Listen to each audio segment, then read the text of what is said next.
தற்போது கிடைத்துள்ள அண்மை செய்தி. குற்றவியல் சட்டம் தொடர்பாக மத்திய அரசுக்கு உத்தரவு பிறப்பிக்கப்பட்டிருக்கிறது. குற்றவியல் சட்டங்களுக்கு இந்தியில் மட்டும் பெயர் வைத்ததன் மூலம் தமிழர்கள் மீது இந்தி திணிக்கப்பட்டுள்ளது குறித்து மனுதாரர் குற்றச்சாட்டு எழுப்பப்பட்டுள்ள நிலையில் இதனைத் தொடர்ந்து மத்திய அரசுக்கு உத்தரவானது பிறப்பிக்கப்பட்டிருக்கிறது. அரசியலமைப்பு நடைமுறைகளை மீறி கொண்டுவரப்பட்டுள்ள குற்றவியல் சட்டங்களை ரத்து செய்யவும் கோரிக்கை விடுக்கப்பட்டிருக்கிறது. அண்மை செய்தியாக பார்த்து வருகிறோம். குற்றவியல் சட்டங்களுக்கு இந்தியில் மட்டும் பெயர் வைத்ததன் மூலம் தமிழர்கள் மீது இந்தி திணிக்கப்பட்டுள்ளதாக மனுதாரர் குற்றச்சாட்டை முன்வைத்த நிலையில் இந்த உத்தரவானது பிறப்பிக்கப்பட்டிருக்கிறது. கூடுதல் விவரங்களோடு இணைகிறார் தலைமை செய்தியாளர் சிவா. வணக்கம் சிவா, உத்தரவு குறித்தான முழு விவரங்கள் என்ன?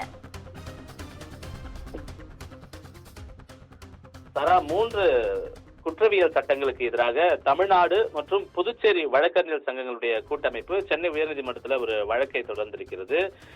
குற்றவியல் சட்ட நடைமுறை என்பது ஆண்டாண்டு காலமாக இருந்து வந்த நடைமுறையை மாற்றி ஒரு புதிய குற்றவியல் சட்டங்கள் என்று 3 குற்றவியல் சட்டங்களுக்கான பெயர்களை மட்டும் மத்திய அரசு மாற்றியிருந்தது. இந்த மாற்றத்திற்கு தொடர்ந்து அப்போதிலிருந்து தமிழ்நாடு வழக்கறிஞர்கள் சங்கம், பார் கவுன்சில் சங்கம் உள்ளிட்டவர்களும் தொடர்ந்து எதிர்ப்பு தெரிவித்து தங்களுடைய போராட்டங்கள் எல்லாம் முன்வைத்திருந்தனர். இந்த நிலையில தமிழ்நாடு மற்றும் புதுச்சேரி வழக்கறிஞர் சங்கத்தினுடைய கூட்டமைப்பு தற்போது சென்னை உயர்நீதிமன்றத்தில் ஒரு வழக்கை தொடர்ந்திருக்கிறது.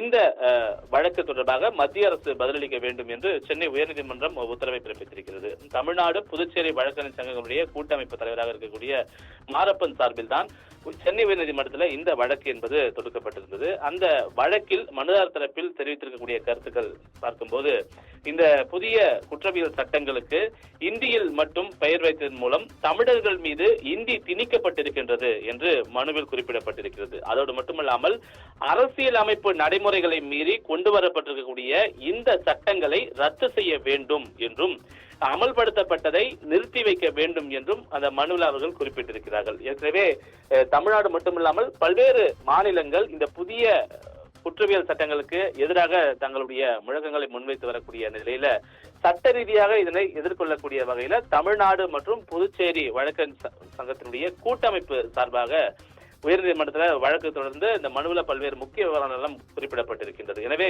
இது தொடர்பாக மத்திய அரசு ஒரு விரிவான பதிலளிக்க வேண்டும் என்று கூறி இந்த வழக்கை சென்னை உயர்நீதிமன்றம் தற்போது ஒத்திவைத்திருக்கின்றது. சாரா, விவரங்களுக்கு நன்றி சிவா.